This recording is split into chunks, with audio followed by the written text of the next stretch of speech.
Actividad 9. El derecho económico como instrumento para la mejora de la calidad de vida.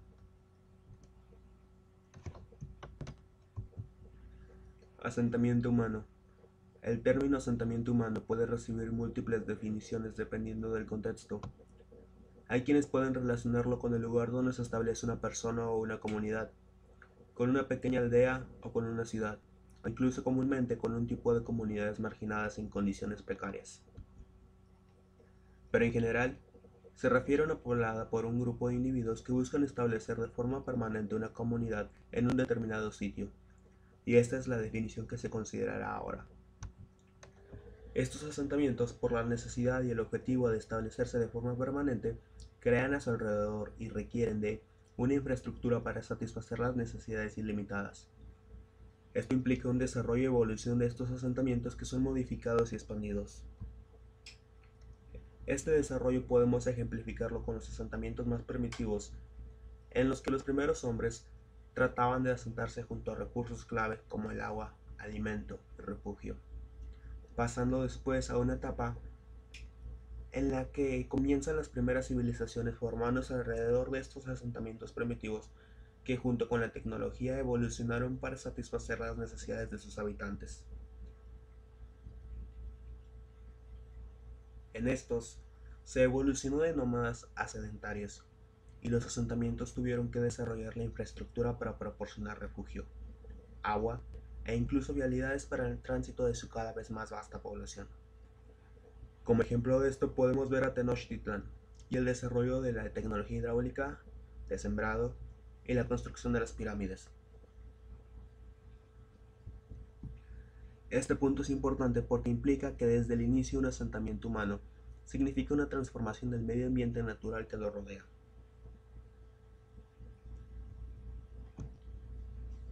En un inicio se construían chozas y acueductos, pero conforme la tecnología siguió mejorando, la población creció y también las necesidades globales de las comunidades lo hicieron. Las modificaciones al medio ambiente se hicieron más drásticas. Como ejemplo de esto, podemos considerar las ciudades actuales con electricidad, presas, subterráneo, aeropuertos y las modificaciones más dañinas como la deforestación, las minas y refinerías.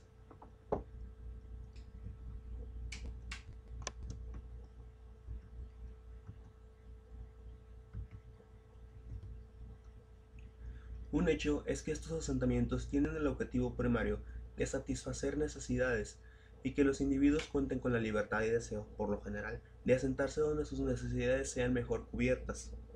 Esta es la causa de por qué muchas personas quieren vivir en grandes ciudades del primer mundo y pocas en granjas de países del tercer mundo. Como consecuencia, vemos una tendencia a que estos asentamientos tienden a expandir su población cada vez más y para satisfacer esta demanda de necesidades, alrededor de estos asentamientos se establecen otros menores, con una calidad de vida variable en extremo, e infraestructura que sirven como recursos para asentamientos principales. Ejemplo de esto último son las presas, las carreteras, las granjas, etc. El problema viene cuando el tamaño de la población y en general las necesidades de estos asentamientos rebasa las capacidades del mismo asentamiento o de sus recursos naturales y creados.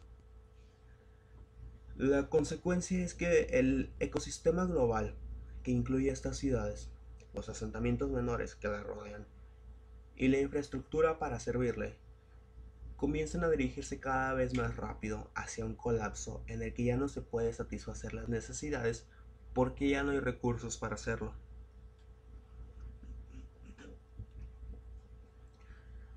Pensemos como ejemplo en una granja que produce papas para una población. En un inicio hay 100 papas para 100 personas y esto es satisfactorio. Después, la población crece al doble y aunque podemos poner a trabajar a estas personas a producir papas también, la granja sigue siendo del mismo tamaño y a lo mucho se pueden producir 150 papas. Esto ya implica una incomodidad.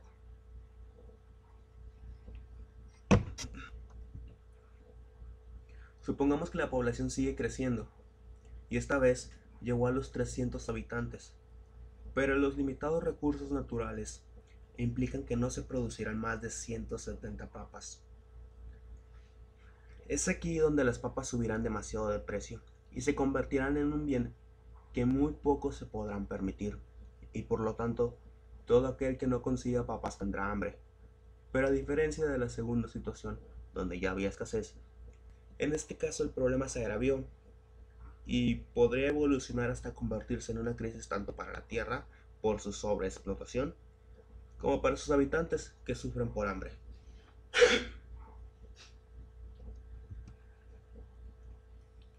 Este ejemplo se ha producido en la realidad de formas muy variadas y peores. Podemos verlo con el tráfico de la Ciudad de México o con la contaminación de Monterrey. Y esto es una consecuencia no de la cantidad de población ni de la cantidad de recursos naturales, sino de la desproporción de la relación entre estos. Una ciudad donde sus habitantes sufren por hambre e inseguridad ha fracasado en su objetivo primario, y por esto el proteger esta relación entre demanda de recursos y suministro de recursos es clave. Esto no se conseguirá hasta que se produzca un desarrollo apropiadamente planeado y estructurado. En el ejemplo anterior, el individuo común se dio cuenta del problema hasta que no pudo consumir papas. Lo que debió haber ocurrido fue establecer una cantidad de producción de papas límites y saludable, y el no permitir que la población rebasara la cantidad que podía ser soportada, hasta que la tecnología mejorara para satisfacer esta demanda creciente.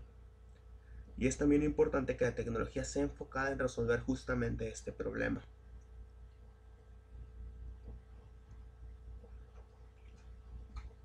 Pasando a la solución, es el Estado el que debe planificar la inversión en infraestructura, en la ubicación de los asentamientos y la infraestructura, para prever estos problemas futuros. Por ejemplo, no deben construirse calles excesivamente pequeñas en una ciudad que en unos años podría rebasar las capacidades de tránsito de estas. La construcción debe tener en cuenta estas limitantes.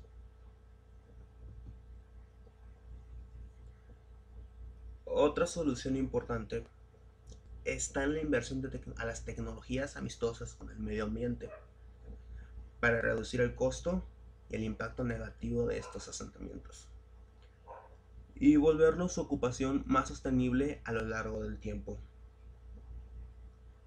Como ejemplo de esto podemos ver la inversión en el desarrollo de tecnología solar o eólica para que en un futuro sea más redituable el uso de estas tecnologías.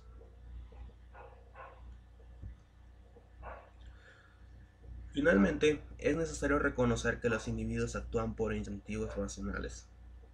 En el ejemplo, hay quienes podrían preferir vivir en un asentamiento con escasez de papas que en uno donde simplemente no hay, y por ello, aún al saber lo que pasará, se mudarían a él.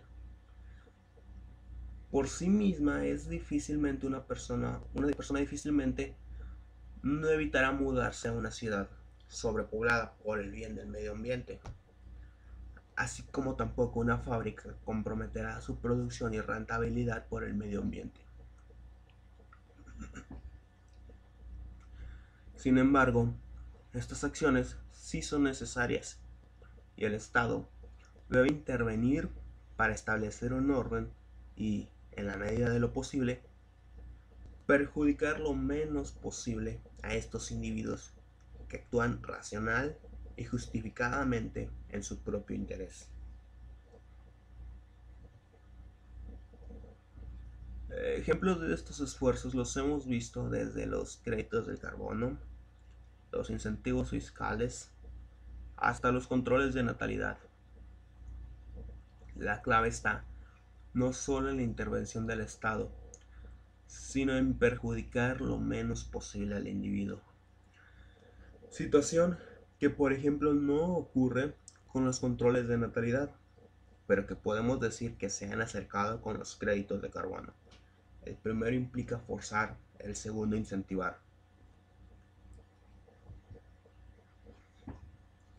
Como propuesta específica y clara, propongo beneficios fiscales y apoyo en créditos a cualquier actividad que fomente tecnologías o prácticas amistosas con el medio ambiente, y un impuesto como castigo o carga para desincentivar, pero exclusivamente a las que sean particularmente dañinas para el medio ambiente.